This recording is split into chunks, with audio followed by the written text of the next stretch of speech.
कल तक जो अमेरिका इजराइल के साथ गलबैयां करके उसके सुर में सुर बुलाकर बोल रहा था कि किसी तरह का कोई सीज फायर नहीं होगा, अब ब्लिंकन इजराइल में जाकर कह रहे हैं कि गाजा में जो परिवार हैं वो हमारे ही परिवार जैसे हैं। जैसे हमारी बीवियां हैं, जैसे हमारे बच्चे हैं, जैसे हमारे भाई हैं, वैसे ही फलस्तीनियों के भी लोग हैं और उनको मारा जाना, उनके ऊपर लगातार हमला किया जाना गलत है। अमेरिका का सारा सुर बदल गया है, चाहे बाइडेन हो, चाहे क्लिंटन हो, चाहे ब्लिंकन हो। साथ में अमेरिका के सारे हमलों के बावजूद ना इराक रुक रहा है, ना हूथी रुक रहा है। हिजबुल्लाह ने अभी 200 से ज्यादा रॉकेट दागे हैं इजराइल के अंदर, और उधर मिडिल ईस्ट के देशों का रुख बदला है। फलस्तीन की आजादी को लेकर लगातार बात हो रही है। क्यों हो रहा है ये सब, इसके पीछे क्या कारण है और आगे क्या रास्ता हो सकता है, इन सब को लेकर हाजिर हूं मैं आपके बीच। देखते रहिए पूरा वीडियो।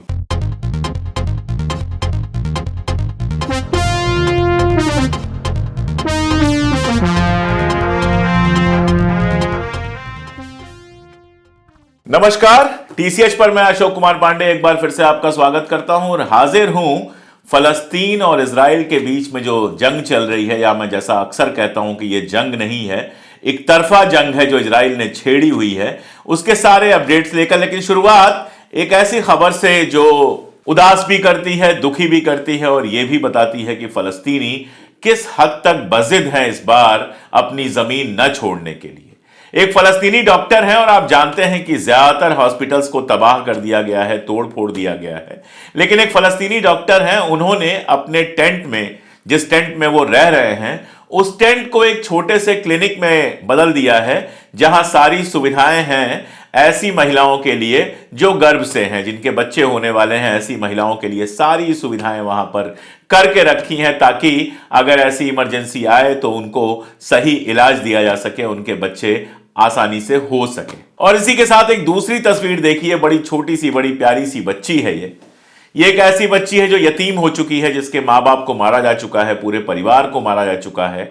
एक छोटी बहन इसकी बची है और ये खुद बची है, और उस बहन का कैसे ये ख्याल रख रही है, इस बात को देखकर अगर आपका दिल नहीं भर आता है तो माफ कीजिए, आप इंसान नहीं हो सकते। ऐसी तमाम चीजें फलस्तीन में दिखाई दे रही हैं इस बार, जो इसके पहले कभी दुनिया ने देखी नहीं होंगी। एक छोटा सा बच्चा जिसको कहा जा रहा है कि वो फलस्तीन का न्यूटन है, उसने बहुत तेज उसका दिमाग है इलेक्ट्रॉनिक्स वगैरह में, उसने कुछ ऐसा इंतजाम किया है जिससे जो हवा है, हवा से बिजली पैदा करके जो अपना टेंट है, उसका फैमिली टेंट है, उसमें जिसमें उसकी फैमिली रह रही है, उसमें उसने रोशनी का इंतजाम किया है, दूसरों के लिए भी रोशनी का इंतजाम कर रहा है।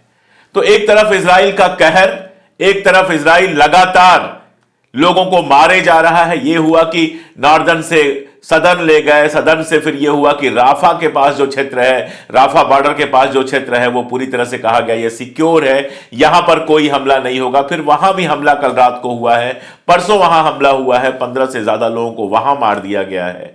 स्नाइपर्स हैं, स्नाइपर्स की कंडीशन यह है, आपको मैं बताऊं कि कल का एक सीन है, मैं दिखा नहीं सकता क्योंकि यूट्यूब फिर से ब्लॉक कर देगा। आप जानते हैं यूट्यूब लगातार मेरे वीडियोस ब्लॉक कर रहा है। सीन यह है कि एम्बुलेंस आ रही थी, कोई बीमार था जिसको लेकर, कुछ बीमार लोगों को लेकर एम्बुलेंस आ रही थी। निशाना साध के एम्बुलेंस पर बम फेंका गया ताकि एम्बुलेंस खत्म हो जाए और उसके अंदर जो बीमार लोग हैं वो मारे जाएं, उनको इलाज न मिले। इस तरह की शैतानियत शायद ही दुनिया ने आज के पहले कभी देखी होगी। इतना शैतान, इतना जालिम मुल्क शायद ही दुनिया में किसी ने देखा होगा। इन सबके बीच खबर आई, आप जानते हैं, हमास ने एक प्रपोजल दिया और उस प्रपोजल में यह था कि कैसे सीज फायर हो सकता है। उसने शर्त रखी कि हमारे लोगों को आप रिहा कीजिए, आपके अगवा लोगों को हम रिहा करेंगे। पहले स्टेज में ऐसे लोगों को जो बूढ़े हैं, जो औरतें हैं, उनको रिहा किया जाएगा। उस दूसरे स्टेज में दूसरे लोगों को रिहा किया जाएगा। और अगर युद्ध विराम परमानेंट आप चलाते रहते हैं, युद्ध विराम रहता है, तो सबसे आखिर में जो सैनिक हैं उनकी लाशें और बाकी सारी चीजें दी जाएंगी आपको। लेकिन बदले में कहा कि फलस्तीन के जेलों से हमारे लोगों को रिहा किया जाए। दुनिया को शायद आज के पहले नहीं पता था कि इजराइल की जेल में फलस्तीनी किन हालात में रहते हैं। एक रिपोर्ट आई है, वो रिपोर्ट आप स्क्रीन पे देख सकते हैं, उस रिपोर्ट की खबर आप स्क्रीन पे देख सकते हैं कि इजराइल में फलस्तीनी कैदियों को कैसे, कितने बुरे हालात में रखा जाता है। ओवर क्राउडेड सेल्स हैं जहां पानी की व्यवस्था नहीं है, खाने के नाम पे भींगा चावल दिया जाता है, पका हुआ नहीं, चावल को पानी में डाल दिया जाता है, जब वो गल जाता है तो वो खाने के लिए दिया जाता है। और इसीलिए हमने देखा है कि वहां की जेलों से रिहा होने के बाद लोगों के हालात क्या हैं। अक्सर बात हमास की होती रहती है, बाकी सब होती रहती है। बहुत सारे लोग मुझसे भी कहते रहते हैं कि आप हमेशा फलस्तीन की बात करते हैं। लीजिए, मैं इजराइल की बात बता रहा हूं, जो खबर आपको नहीं पता है कि कितने सारे कैदी हैं जो पिछले 20-20 साल से, 10-10 साल से बिना किसी मुकदमे के ठूंस के रखे गए हैं ऐसे जेलों में, जहां उनके साथ इंसानों नहीं जानवरों से भी बदतर व्यवहार होता है। तो अगर हमास ने यह शर्त रखी कि हम तो अगवा किए हुए लोगों को रिहा करेंगे, आपको भी हमारे लोगों को जेल से रिहा करना पड़ेगा, तो इसमें गलत क्या था? अगर हमास ने यह कहा कि इस सारी रिहाई के खेल के बाद पूरी तरह से आपको युद्ध विराम करना पड़ेगा और इसके लिए अमेरिका गारंटी ले, बाकी मुल्क कतर गारंटी ले, तो इसमें क्या गलत था? क्योंकि इजराइल के बारे में तो आप सब जानते हैं, एक पूरी तरह से धोखेबाज देश है जिसके ऊपर कोई भरोसा नहीं किया जा सकता। कल को अगर सारे अगवा किए लोगों को हमास वापस कर दे और उसके बाद भी इजराइल ऐसे ही बम गिराना जारी रखे, तो कौन आएगा जवाब देने के लिए? तब तक तो आप सब लोग भूल जाएंगे। इसलिए हमास ने वो शर्तें रखी और उन शर्तों के साथ कहा कि हम सीज फायर के लिए तैयार हैं। लेकिन इजराइल के जो प्रधानमंत्री हैं बेंजामिन नेतन्याहू, बीबी नेतन्याहू, उसने कह दिया कि इस तरह का हम सीज फायर नहीं करेंगे। हालांकि मैंने ट्विटर पे भी लिखा था और बहुत साफ मैं आपसे कह रहा हूं कि यह सारा नाटक सिर्फ अपने लोगों को दिखाने के लिए है। बेंजामिन नेतन्याहू जानता है कि जिस दिन जंग खत्म हो जाएगी उस दिन उसकी कुर्सी भी चली जाएगी। हालत यह है कि कोहेन, जो पहले मोसाद का चीफ था, वो इस समय बेंजामिन नेतन्याहू के सक्सेसर के रूप में देखा जा रहा है और उसने साफ साफ एक इंटरव्यू में कहा है इस बात को कि फलस्तीन को अलग देश बनाना पड़ेगा, हमें फलस्तीन को एक अलग नेशन की मान्यता देनी पड़ेगी, जिसके पास अपना एयरपोर्ट हो, जिसके पास ईस्ट यरूशलेम की राजधानी हो और जो पूरी तरह से आजाद मुल्क हो। और खबर यह भी है कि इन सब के बीच नेतन्याहू चाहे ऊपर से जो भी कह रहा हो, लेकिन इजराइल का एक डेलीगेशन भेजा गया है कतर में बातचीत करने के लिए। हां, इस डेलीगेशन में एक बदमाशी जरूर की गई है। हमास के एक लीडर का बेटा जो है, जो कुछ साल पहले वहां से भाग के इजराइल में आ गया और इजराइल का जासूस बन गया, इजराइल के अंडर कवर एजेंट की तरह काम करने लगा, बाद में वो अमेरिका जाकर बस गया, उसको ग्रीन प्रिंस कहता है, सन ऑफ हमास कहता है इजराइल। जाहिर तौर पे हमास का वो गद्दार है जो लगातार हमास के बारे में गलत बातें इंटरनेशनल मीडिया में करता रहता है। उसको भेजा गया है बातचीत करने के लिए, उसको प्रतिनिधिमंडल में शामिल किया गया है। यह अपने आप में एक बहुत मजेदार खबर है, लेकिन मुझे नहीं लगता कि इस तरह की टैक्टिक्स से कोई बहुत असर पड़ने वाला है, क्योंकि अमेरिका का पूरा रुख बदला हुआ नजर आ रहा है। मैं आपको हिलरी क्लिंटन का एक बयान दिखाता हूं। ये कुछ महीनों, 1 या 2 महीने पुराना बयान है। इस बयान में वो कह रही है हमास मस्ट गो, हमास को खत्म कर दिया जाना चाहिए। यह वो वक्त था जब सीज फायर की वो मुखालिफत कर रही थी। अभी कल परसों में उनका एक नया बयान आया है, जिस बयान में वो कह रही हैं कि बेंजामिन नेतन्याहू जो है उसके ऊपर भरोसा नहीं किया जा सकता और उसको इजराइल के प्रधानमंत्री पद से हट जाना चाहिए या हटा देना चाहिए। हिलरी क्लिंटन आप जानते हैं वहां की बड़ी नेता हैं, बिल क्लिंटन की वाइफ हैं, राष्ट्रपति पद का चुनाव लड़ चुकी हैं, उसी पार्टी में हैं जिस पार्टी में जो बाइडेन है। तो उनका ये जो बयान है वो अमेरिका में बदली हुई फजा के बारे में बता रहा है और इससे भी ज्यादा जो बयान बता रहा है वो ब्लिंकन का बता रहा है। ब्लिंकन, आपको मैंने बताया था कि इस समय फिर से एक बार मिडिल ईस्ट में घूम रहे हैं। सऊदी अरबिया गए थे, इजिप्ट गए थे और भी कई सारी कंट्रीज में गए थे।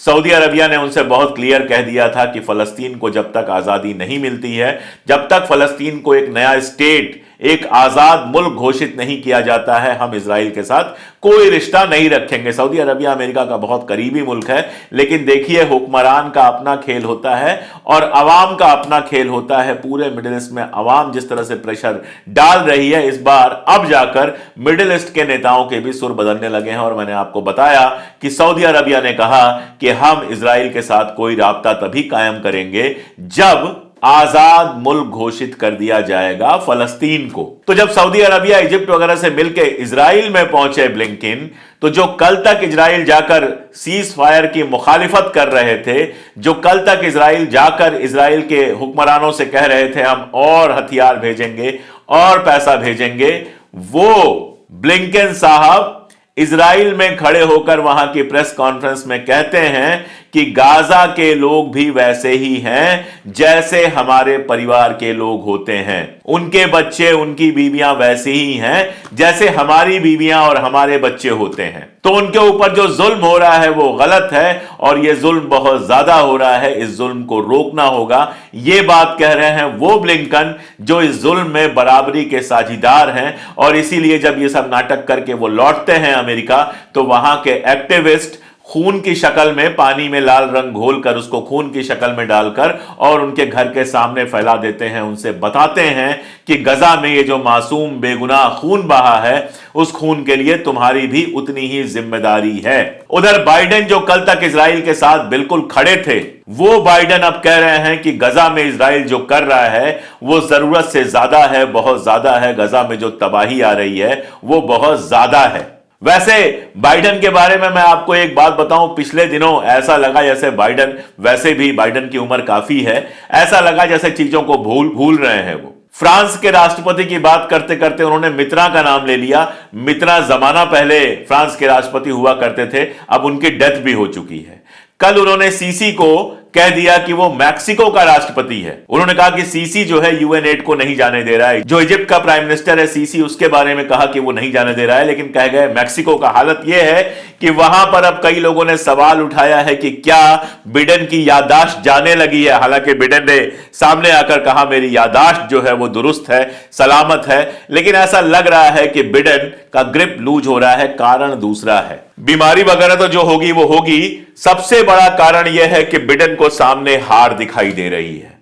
पूरे अमेरिका में जो माहौल बना हुआ है, अगर सुप्रीम कोर्ट ने ट्रंप के ऊपर प्रतिबंध नहीं लगाया, ट्रंप चुनाव में शामिल हुआ जिसकी पूरी उम्मीद बताई जा रही है, तो बाइडेन किसी भी हाल में यह चुनाव जीतने नहीं जा रहे हैं। बाइडेन का जो बड़ा सपोर्ट बेस था, जो ऐसे लोगों के बीच था, अरबों के बीच था, मुसलमानों के बीच था, प्रोग्रेसिव लोगों के बीच था, वो सपोर्ट पूरी तरह से खत्म हो चुका है। आप कल्पना करके देखिए, दुनिया भर की अगर मैं बात करूं, ऑक्सफोर्ड यूनिवर्सिटी जो इंग्लैंड की यूनिवर्सिटी है, ऑक्सफोर्ड यूनिवर्सिटी के स्टूडेंट विरोध कर रहे हैं, अमेरिका की तमाम यूनिवर्सिटीज के स्टूडेंट विरोध कर रहे हैं, और अमेरिका को जानने वालों का कहना है, वहां के अखबारों की खबरें आ रही हैं कि पुराने लोग जो हैं, पुरानी पीढ़ी जो है वो तो इजराइल का सपोर्ट कर रही है, लेकिन जो नई पीढ़ी है जिसने ये सारी तबाही बर्बादी अपनी आंखों से चैनलों पर और सोशल मीडिया पर देखी है, वो पूरी तरह से फलस्तीन के साथ खड़ी नजर आ रही है। और ऐसे में उधर ऋषि सुनक और इधर बाइडेन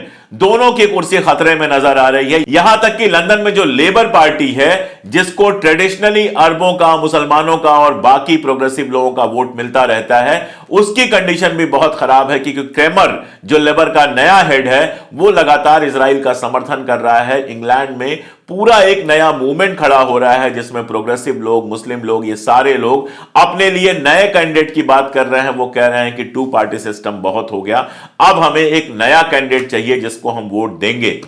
अब ये नए कैंडिडेट को प्राइम मिनिस्टर भले ना बनवा पाए, लेकिन जो ट्रेडिशनल दोनों पार्टियां हैं, जिसमें एक का नेता ऋषि सुनक है, दूसरे का नेता क्रेमर है, चूंकि दोनों इजराइल के साथ आंख मूंद के खड़े हुए, तो उनका अपना नुकसान बिल्कुल होना तय है। अमेरिका में भी कैनेडी परिवार के कैनेडी साहब जो है इस बार चुनाव लड़ रहे हैं, और भी इंडिपेंडेंट कैंडिडेट चुनाव लड़ रहे हैं, और ये सारे वो लोग हैं जो फलस्तीन को सपोर्ट कर रहे हैं। ऐसे में बहुत सारा वोट जो पिछली बार बिडेन को मिला था, वो ऐसा लगता है कि इस बार बाइडेन के हाथ से जाएगा। अमेरिका में जिस तरह का प्रेशर पड़ रहा है, दुनिया में जिस तरह का प्रेशर पड़ रहा है, कहा यह जा रहा है कि गाजा युद्ध जो है वो अमेरिका की जो सुप्रीमेसी है उसको छीन लेगा। जो वर्ल्ड ऑर्डर है दुनिया का, जिसमें अमेरिका सबसे टॉप पे बैठा हुआ है और उसके अगल बगल ब्रिटेन और जर्मनी जैसे मुल्क हैं, वहां खतरा पैदा करेगा, उनकी पोजीशन को खतरा पैदा करेगा। और रशिया, चाइना, ईरान का जो नया ट्रायंगल बन रहा है वो दुनिया का सबसे मजबूत ट्रायंगल हो सकता है। इजराइल से गुस्सा किस कदर है मैं आपको बताऊं कि कल एक बास्केटबॉल मैच था जिसमें आयरलैंड की टीम को खेलना था इजराइल के साथ। आयरलैंड टीम की प्लेयर्स ने इजराइल की प्लेयर्स के साथ हाथ मिलाने से या फिर सेंटर में जाकर साथ खड़े होने से इंकार कर दिया।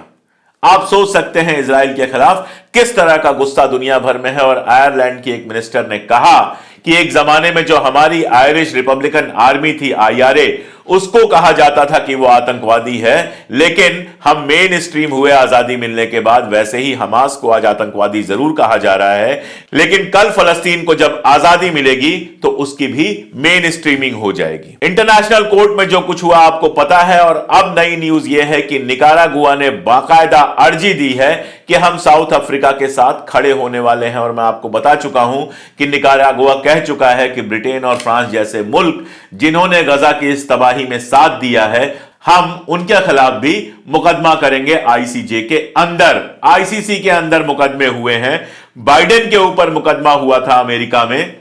यानी पूरी दुनिया में धीरे धीरे माहौल जो है वो बदलता हुआ दिखाई दे रहा है। यूरोप की, अमेरिका की जो तानाशाही थी वो लगातार कम होती हुई दिखाई दे रही है। अगले 10 सालों में हम देखेंगे कि शायद दुनिया के हालात बदल जाएं। आप जानते हैं अमेरिका इस समय बुरी तरह से कर्ज में डूबा हुआ है, इसीलिए इजराइल और यूक्रेन को पैसे देने वाला बिल जब आया तो वो बिल पास नहीं हो पाया। उसको फिर से पास कराने की कोशिशें हो रही हैं, लेकिन अमेरिका में कदम कदम पर इस बात का विरोध हो रहा है कि जब हमारे अपने लोग परेशान हैं, हमारे अपने लोगों के लिए घर नहीं है, स्वास्थ्य की सुविधाएं नहीं है, तो हम इजराइल और यूक्रेन को पैसा क्यों दे रहे हैं। चाहे वो बर्नी सैंडर्स हो, चाहे कैनेडी हो, इस तरह के तमाम सीनेटर्स जो हैं लगातार इस बिल पर बात कर रहे हैं, कह रहे हैं कि इजराइल और यूक्रेन को पैसा देने की जरूरत नहीं है।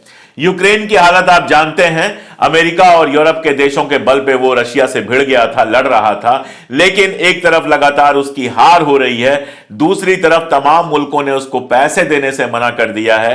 अब हालत यह है कि यूक्रेन ने अमेरिका के कहने पर जो उसकी आर्मी का चीफ था उसको हटा के एक ऐसे आदमी को रखा है जो बेसिकली जर्मनी का है, और रशिया लगातार डोमिनेटिंग पोजीशन में, लगातार मजबूत पोजीशन में दिखाई दे रहा है।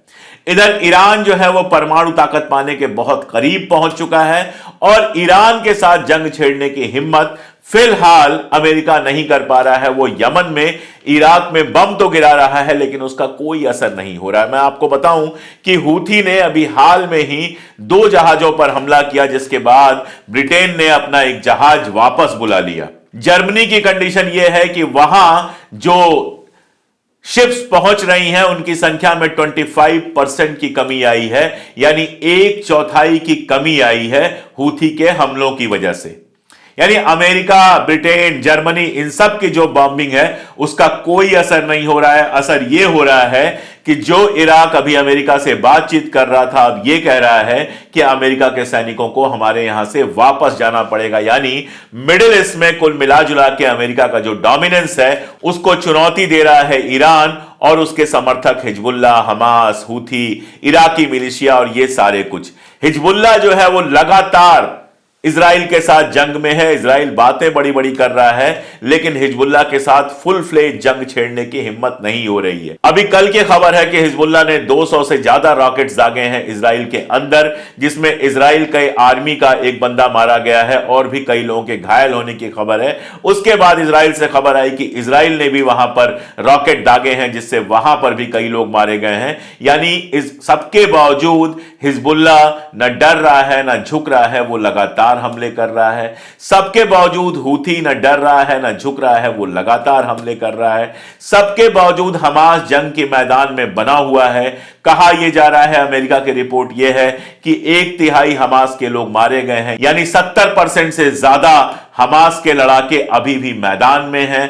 लगातार आईडीएफ के लोग मारे जा रहे हैं और इजराइल में यह आवाजें उठ ही रही हैं, लगातार यह आवाजें उठ रही हैं कि नेतन्याहू को गद्दी छोड़ देना चाहिए। नेतन्याहू ना तो अगवा किए लोगों को आजाद करा पा रहा है, ना हमास के लोगों को खत्म कर पा रहा है, ना कोई ऐसा बड़ा काम कर पा रहा है जिससे लगे कि वो जंग जीत रहा है। वो सिर्फ वहां के सिविलियंस को मार रहा है, सिर्फ वहां के शहरियों को मार रहा है, बच्चों को और घरों को तबाह कर रहा है, जिससे दुनिया भर में इजराइल और अमेरिका दोनों की इमेज लगातार खराब हो रही है। ईरान के जो राष्ट्रपति हैं उनका एक बयान आया है और बहुत इंटरेस्टिंग बयान आया है। वो कह रहे हैं कि फलस्तीन के जो शहीद हुए हैं, फलस्तीन के जिन लोगों ने शहादत दी है, उनकी शहादत का बदला बहुत जल्द मिलेगा और फलस्तीन आजाद होगा।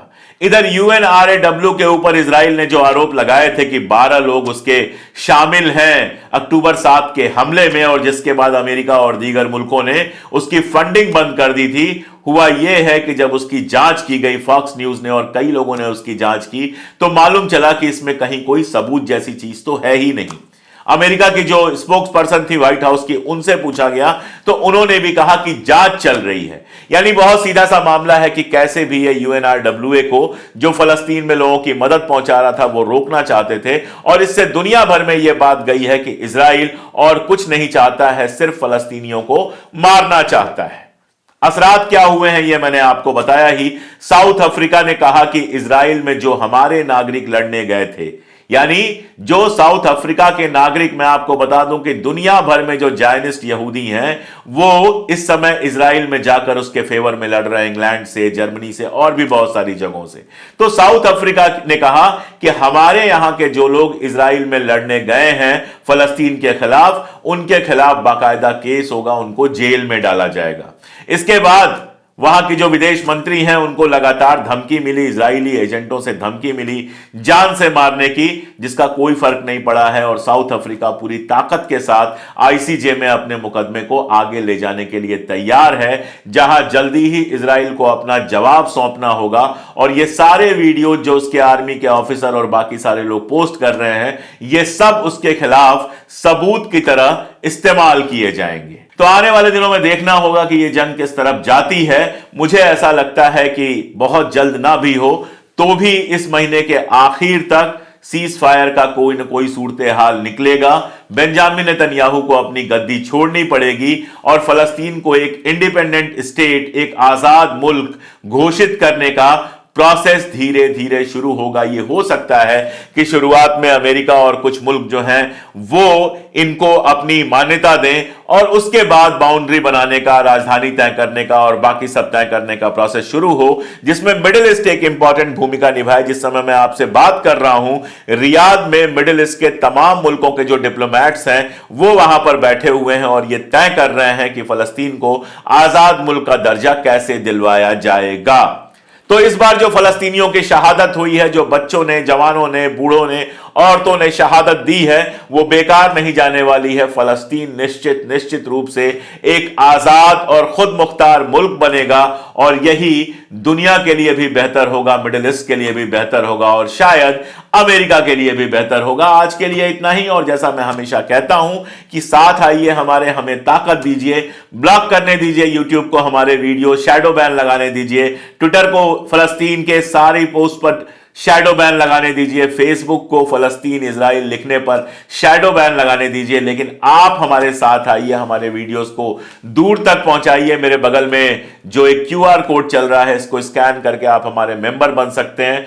3 रुपए रोज से भी कम की राशि पर जब आप हमारे मेंबर बनते हैं तो हमें ताकत मिलती है, हमें वो ताकत मिलती है जिससे कैमरे और सत्ता की आंख में आंख डालकर हम लगातार सच बोल पाते हैं। बहुत शुक्रिया।